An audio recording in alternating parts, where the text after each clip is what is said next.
আমি বলবো যে খাবার বেশি ভালো ভালো খাবার খাবেন। আবারও বলি, কাঠবাদাম, পেস্তা বাদাম, কাজু বাদাম, দেশি বাদাম, যেটাই পান খান। কলা বেশি করে খান, বেশি করে আইটা কলা বা বিচি কলা খাবেন। বিচি কলাতে বেশি আয়রন থাকে।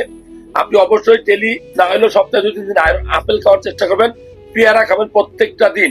হ্যাঁ, খুব গুরুত্বপূর্ণ। খেজুর খাবেন 1-2টা প্রত্যেকটা দিন। আপনি অবশ্যই দুধ খাবেন। লাল মাংস, গুরুত্বপূর্ণ খাবার হলো লাল মাংস খাবেন। মাংসের লাল অংশটা খাবেন, ঠিক আছে? চর্বিটা বয়কট করবেন।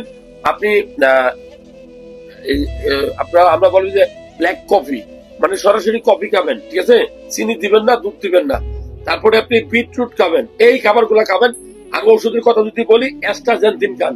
অ্যাস্ট্রাজেনথিন ক্যাপসুল 2 অথবা 4 মিলিগ্রাম সকাল বিকাল খাবেন। খুব গুরুত্বপূর্ণ এটা। স্কয়ারের একটা ওষুধ আছে, রেস্কিউ 200, রেস্কিউ 200, সকাল বিকাল আপনি খাইতে পারেন।